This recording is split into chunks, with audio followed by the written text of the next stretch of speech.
Good evening and welcome to Course in Miracles. Tonight we do workbook lesson 184. It's one of those lessons that unless you've already moved into the non-dual understanding, this lesson makes no sense. And if you're still trapped in objectification, if you're still trapped in wrong-mindedness, if you're still combating wrong and right mind, this will be misappropriated by the ego. The ego, the fallen asleep, dreaming part of your mind, which isn't real, yet tries to survive and fights for its survival, fights you to death for its survival. And the lesson is this: the name of God is my inheritance.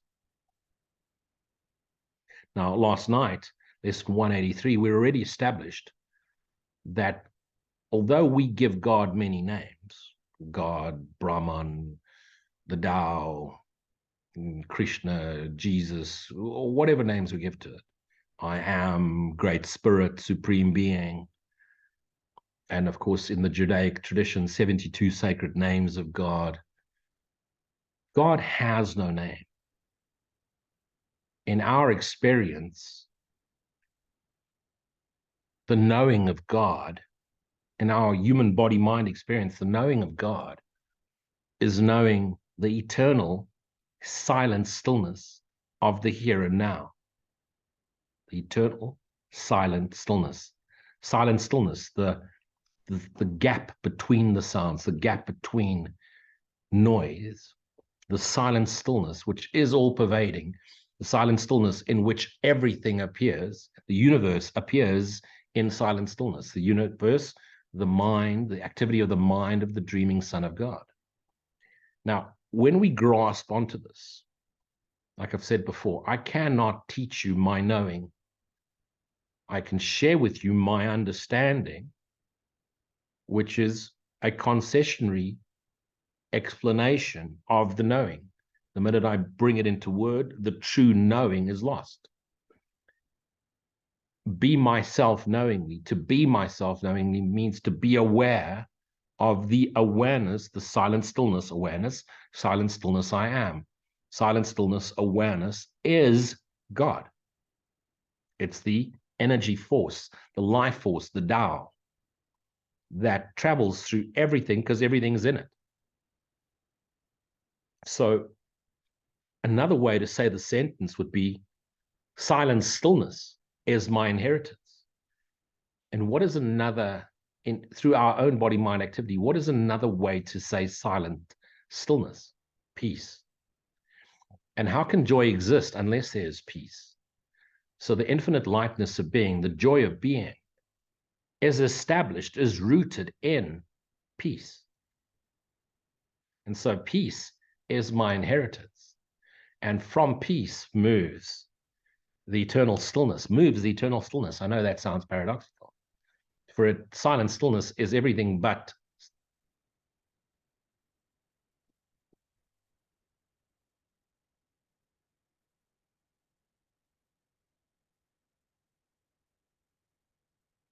no explanation. Cannot find a word for it. But stillness is not without movement. The name of God is my inheritance because we share our true self, our essence, with that which we have named God. And so in certain schools, because the teacher guru came upon that experience of all-encompassing silent stillness, all-encompassing self, all-encompassing essence, shared essence, God, the guru perhaps came to that realization that I and that which is one, and so spoke out the words, I am God. No, you're not. The fact that there's a you, you're not. The fact that there's a you that needs to say, I am God, to whom are you speaking if you were God? It's a misperception of the truth and a gross misperception that becomes misleading. Because based on that premise, that incorrect premise, we then make a statement that says that God is dreaming. No, God is not. And when people say, I am God, here's my response to that statement. Who's speaking? And to whom are you speaking if you were God? And to whom are you addressing your understanding? And is it your experience that you are God? For if it were, you'd be silent and you'd certainly not be informed and trying to inform me. The fundamental difference between the non-dual teaching called A Course in Miracles, and of course it's not better than, it's just a different way of teaching, and every other non-dual teaching, besides perhaps Taoism,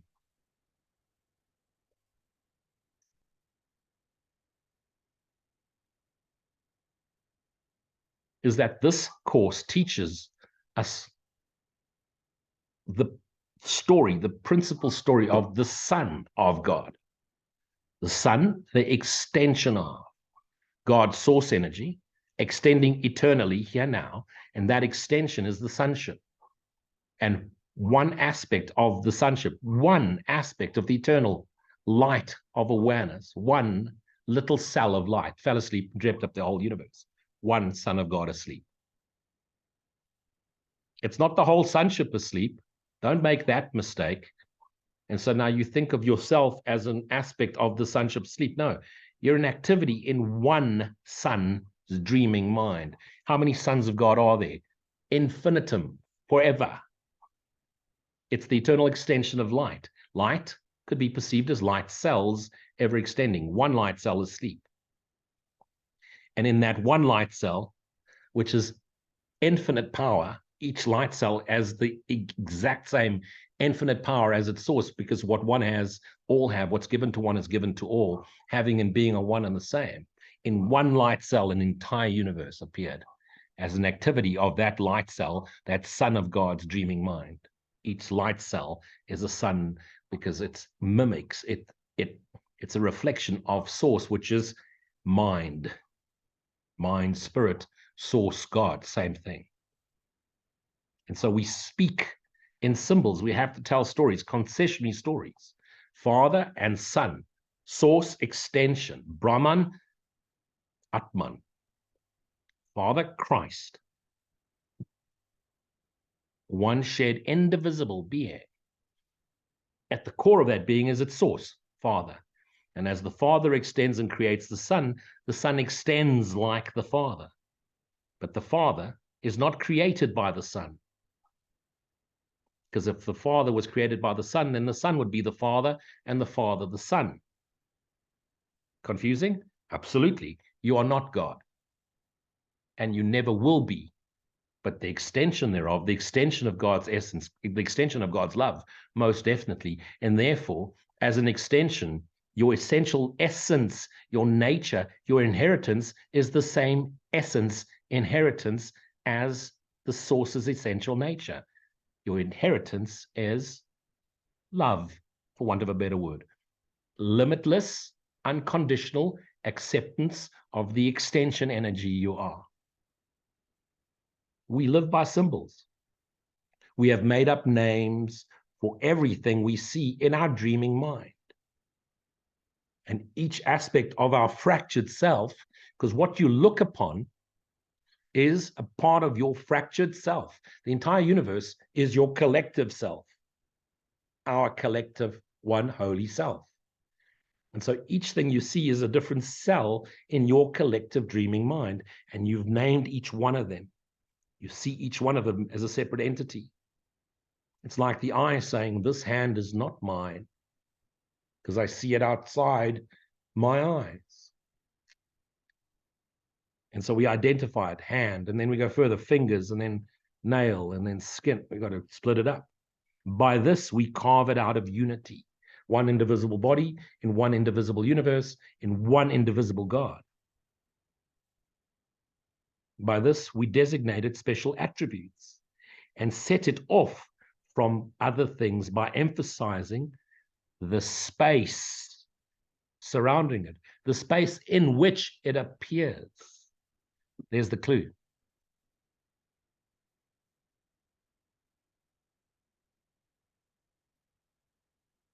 Here's a question.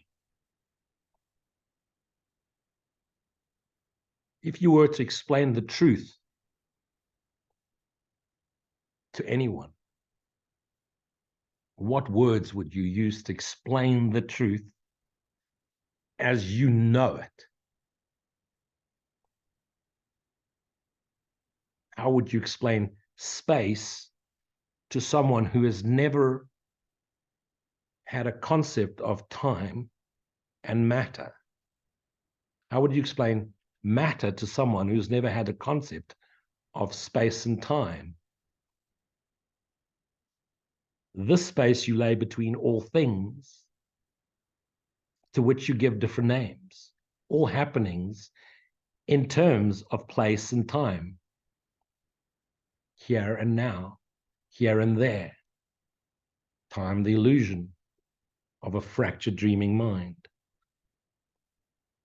and all bodies which are greeted by a name. This space you see as setting off all things from one another is the means by which the world's perception is achieved. Through space-time, through fracturing yourself and pushing it away from yourself, you have established space-time matter. And none of it matters, because it all happens in the space of the timelessness here now. So if time disappears, what happens to space? It's here now. If space disappears, what happens to time? Here now. And how does any of this matter if it doesn't exist? You see something where nothing is. There's actually nothing there. And see as well nothing where there is unity. If you were just to step back and realize the whole universe is one organism, one dreaming mind, it's unified as the universe. The connection between you and the furthest star is no different than the connection between you and your heart or you and your hand. It's all interconnected through what appears to be space, and you think of space as nothing, yet space is everything.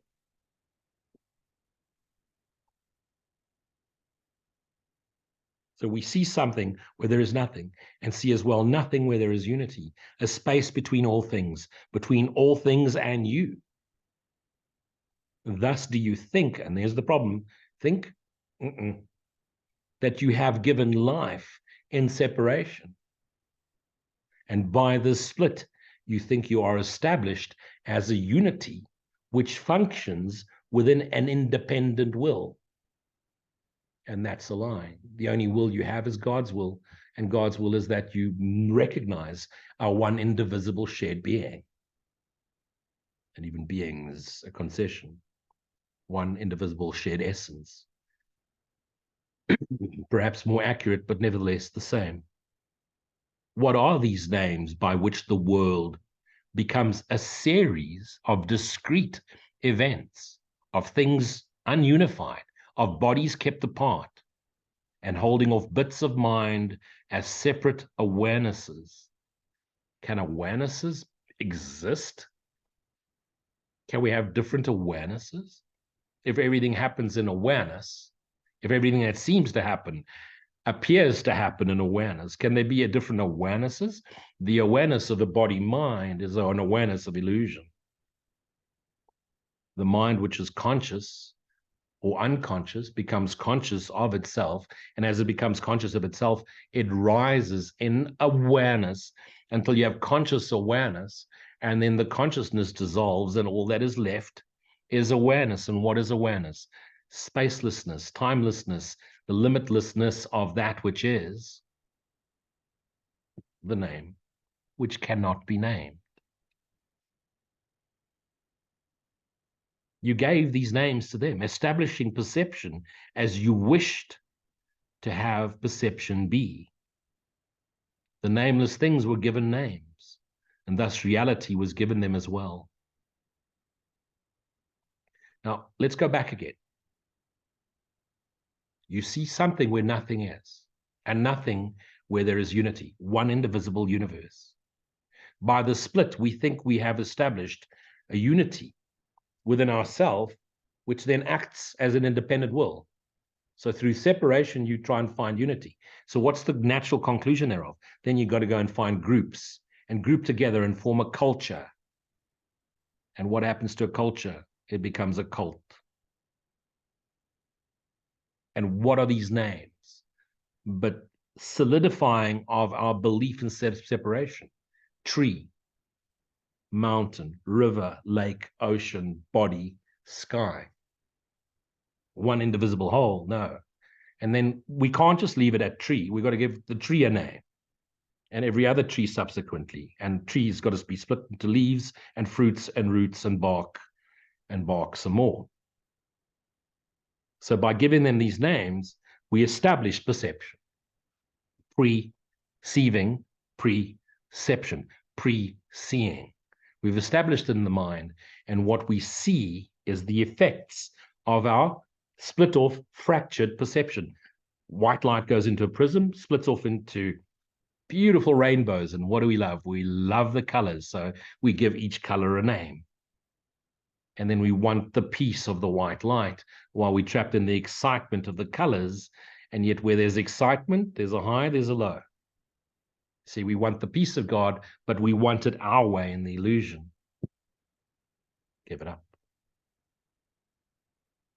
For what is named is given meaning and will then be seen as meaningful based on the perceived projection that we've given it, a cause of true effect with consequences inherent in itself. And thus we never realize that what we see is an effect of our misperception. Seeing is misperception. And this is the way reality is made by partial vision. What reality? False reality, the reality of the world we see. Purposefully set against the given truth, true reality, God's reality. Its enemy is wholeness. It conceives of little things and looks upon them. And a lack of space, a sense of unity or vision that sees differently becomes the threat which it must overcome, conflict with, and deny. And how does it do that? By creating a set of spells. What's a spell? Dogmatic beliefs. A belief is a spell because it spellbinds you into illusion and then forces you to behave in its disciplined, authoritarian way, keeping you trapped in that. And should you deviate from that, you're ostracized, rejected, abandoned, told you're unworthy because you don't believe and what we've agreed to believe in our fractured dreaming mind. Yet does this offer, and yet does this other vision still remain a natural decision, a natural direction for the mind to go in? It's going to keep calling you. And then, of course, you're the rebel, you're the outcast, because you're going against the stream. Because it calls you a natural direction for the mind to channel its perception. It is hard to teach the mind 1,000 alien names and thousands more, which is what we do. And that's what we then call knowledge. And knowledge from naming goes into knowledge of activities. And knowledge of activities then becomes knowledge of knowledge, or knowledge called wisdom, or knowledge of the ancients. And before you know it, you've turned it into a religion or a cult or a spiritual practice, and you've lost it. Like meditation became sitting, eyes closed, chanting or saying Om, or just trying to focus on a candle, not realizing that true meditation is the essence of awareness. It's all pervading. Meditation is aware. And you believe this is what learning means. It is one essential goal by which communication is achieved. And concepts can be meaningfully shared. Meaningfully shared, but it means that eventually that meaningfully shared would dissolve the sharing of that which is meaningless. And the becoming, and becoming is the wrong word because you already are it, but the acknowledgement that you've already always been it. And so that other vision is always the vision that calls from within. It's the answer to the call. This is the sum of the inheritance that the world bestows, a false inheritance. And everyone who learns to think that it is so accepts the signs and the symbols that assert the world is real. Nomini Patro, Filio, Spiritu Santo. You know, there we go. There's the symbol.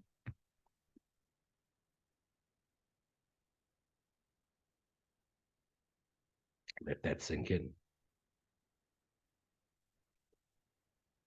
So the world must be real because there's trees and there's mountains, there's people, there's past, history, future, time, space. And it's for this we stand as a species, as a fractured part of the dreaming mind that has taken form called the human monkey. They leave no doubt that what is named is there. Because you can see it, you can taste it, you can feel it. It can be seen as it is anticipated. And you don't realize you dreamt it up first, and now you see it. Or you think you see it. What denies that it is true is but illusion. Or it is the ultimate reality. To question it is madness. To accept its presence is proof of sanity. And what is sanity? Being aware of the awareness, the all-pervading awareness.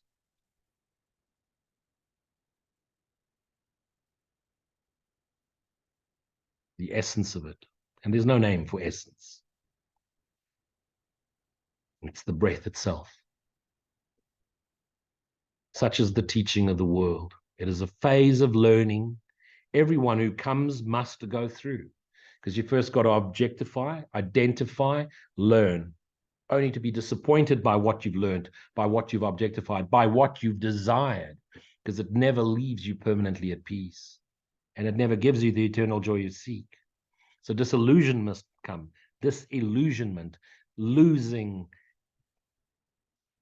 a stranglehold on the illusion you so desire. You become disillusioned. And eventually you surrender. There must be a better way. There must be another way to see this. There must be another way to experience this. But the sooner he perceives on what it rests, how questionable are its premises, how doubtful its results, the sooner does he question its effects. The world is not a cause, it's an effect.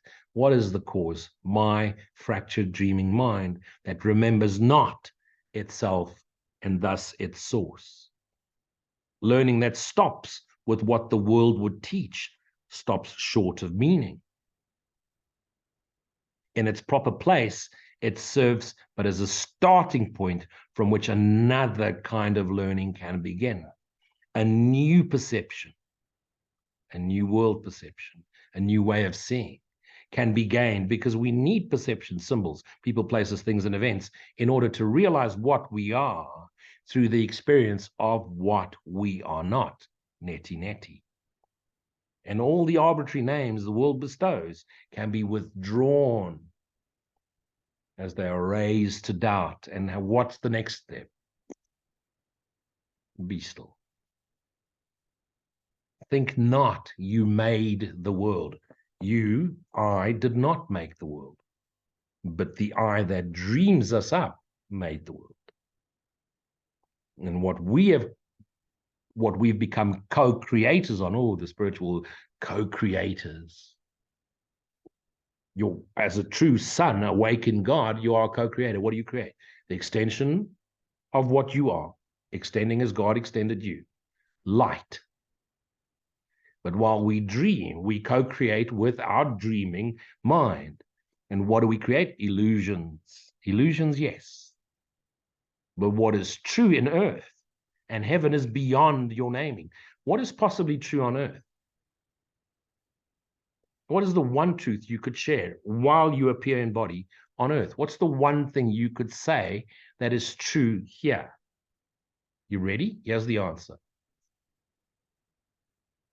It's in there.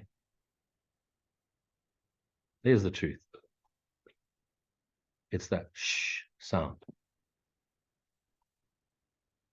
heaven, world exists. Heaven, all of it exists in what? Silent stillness, the essence of God. When you call upon a brother, it is to his body that you make appeal. And that's why I say to you, put nothing before God. No guru, no teacher, no saint, no Jesus, no Krishna, no Buddha. I know many a teacher said, but guru, saint, and God are one and the same. Yeah, in true essence, but then you put the picture of the guru up. Ay, ay, ay, caramba, merda. What you doing? The guru, oh, look at me. I follow Ramana Maharishi. You follow body mind. Go direct to source. Where's the source? Inside you. Take a picture of your heart and stick it up. There's God. And I'm not talking your beating heart. Can you photograph your temple? Can you? Put up a picture frame with nothing in it.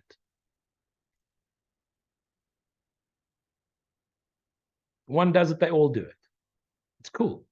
Jesus. And we can't just, no, not just Jesus. We've got Ramana Maharishi, Papa G, Muji, Luji soon's going to be put on a picture. Hope I'm smoking a cigarette while I'm doing that. Don't do that. Not to myself, not to yourself, our fractured selves, and definitely not to ourself. When you call upon a brother, it is to his body that you make appeal, because you cannot share his understanding, and definitely not his knowing, because you, through your knowing, gain your understanding. And what is there to understand when you stand under nothing? What is there to know when you can know nothing, for there is no one to know? Who knows? No one knows, because there is no one other than the one who is all-knowing. We call to brothers, and really his true identity is hidden from you by what you believe is really there, a body. His body makes responses to what you call him, for his mind consents to the name you give him as his own. And thus his unity is twice denied, or in his own mind, but in our collective mind. For you perceive him separate from you, and he accepts the separation as the name he has been given. And so we're trapped. What's in a name? A nightmare. That's what's in a name. It would indeed be strange if you were asked to go beyond all symbols of the world, forgetting them forever, yet we're asked to take a teaching function. So I'm having to use words which are symbols but twice removed. I'm having to use imagery, symbology, concessions upon concessions to explain, because I could just sit here. Here's the truth. Are you ready? Here's the truth. You switch this thing off very quickly. You have need to use symbols of the world a while. Now, many a non-dual student has gone in to ask a question. They go, it's just what is. Yeah. Who's explaining that? Who's saying it's just what is? It's what is what is. Wonderful. That's beautiful. It's just what is. Okay. Thank you. Switch off the video. Okay. Everything is what is. Fine. It's just me, what is, appearing as what is, watching what is, as you appear as what is, appearing as what is. Great. But I'm really struggling with self. How do I do this? I'm struggling with forgiveness. I'm struggling. How do I get beyond this? It's just what is. Oh, I feel better now. My boss is going to fire me. It's just what is. I've lost my job. I don't know how to feed my kids. It's just what is. The world's gone to shit. It's just what is.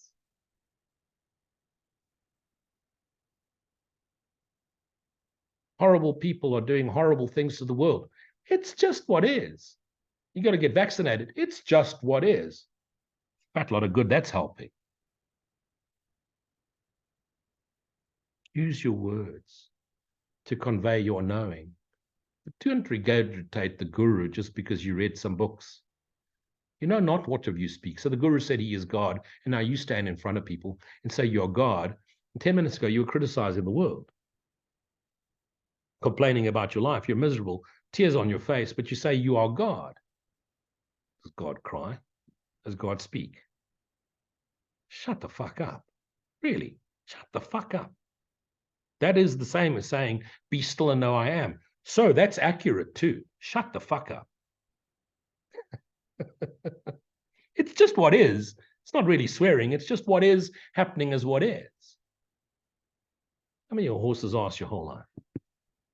You're called to be a teacher. Use your words until it's time to be completely quiet. And then just be quiet. Don't go and stand up and just be quiet. But when you truly love from a state of quietness, silent stillness, they will all sense you. They will all light up with your lighting up. Then there's no more need for words. But not all are called to be silent. Words don't stand for anything at all. And in your practicing, it is this thought that will release you from them. But we're using them like signposts to steer someone from without into the within. That's the best you can do as a teacher. Point to the same place from where we all come, where we all are, the here and now, the eternal source of creation. Words but means by which you can communicate in ways that the world can understand, and hopefully through the understanding comprehend, and through comprehension transcendence. But which you must though recognize is not the unity where true communication can be found. For where true communication can be found, it is silent. Thus what you need are intervals each day in which the learning of the world becomes a transitionary phase. Be still and know I am. Abide. A prison house from which you go into the sunlight and forget the illusion of darkness. Here you understand the word, capital W. The word is silent. The name which God has given you. Silence. The one identity which all things share. Silence, the I am, silence of it all. The one acknowledgement of what is true, the eternal silent stillness, which is peace, which moves as joy and encompasses all that is, what appears as is, and that which is and cannot be named. And then step back to the darkness, come back into the world. Not because you think it's real, but only to proclaim its unreality in terms which still have symbolic meaning in a world that darkness rules, a fallen asleep mind, a mind that has forgotten what it is. Not through words, but by being. You lead people to the light by being the light and then shining the light on what appears as them so that they know they are light too. One indivisible light. The sun awakens to himself. There's a reason why sun and sun, S-U-N, are spelt or said similarly, because the sun belongs to its source. Use all the little names and symbols which delineate the world from darkness. Don't try and sound spiritual, because spiritual is another word for bullshit. Someone once said, we are spirit having a human experience. No, you're not. No, you're absolutely not. You are spirits having a human experience. You are spirit dreaming of no experience. You can't experience it. It's just a dream. Did you experience your dream at night? You thought you did while you saw yourself in the dream. Can you experience your dream now? It's gone. It wasn't real. So if it appeared and disappeared, it wasn't real. You can't experience the unreality of it. You can dream you are. You can experience your truth, source energy, God. So accept them not as your reality. The Holy Spirit, the memory of God in you, uses them all. The memory of God that calls you to be yourself knowingly. But he does not forget. Therefore, you do not forget. Creation has one name, one meaning, and a single source, which unifies all things within itself, are one shared indivisible self. Use all the names the world bestows on them, but for the convenience. Yet do not forget they share the name of God, silence, along with you. Now, a lot of spiritual teachers, we study the Advaita Vedanta. Next thing you're using these wonderful Indian spiritual terms, namaste.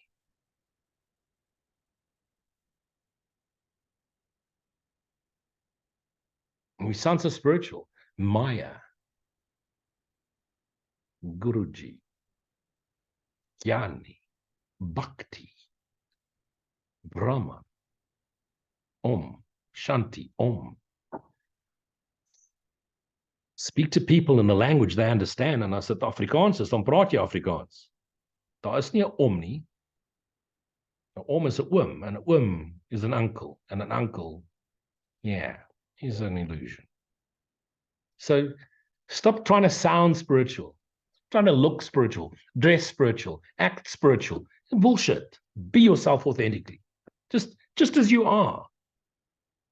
Just as you are. Don't try and change it. Smoke, drink, fuck, whatever. It doesn't matter. It's not true anyway. I'm not saying keep doing it if it's harmful to your psyche, to your well-being, state of mind, not physicality, because this physicality follows from that. I'm not saying take up smoking just because I do. I fucking love cigarettes. I'm not giving it up. Why should I give it up? There's nothing to give up. I'm not going to stop racing motorcycles just because I'm not going to stop racing them. Love doing it. Why do you love the speed? Just do. Zoom, zoom. Forever. Speak. Normal. Don't try and concessionize everything into trying to... Don't. You sound like an idiot. And you scare people away. Nothing spiritual, special about non-duality, spirituality, A Course in Miracles, the Bible, the Quran, the Vedas, the I Ching, the Tao. There's nothing special, fuck all about it. It's all the same bullshit. Trying to remind us of nada. Shh, shut up.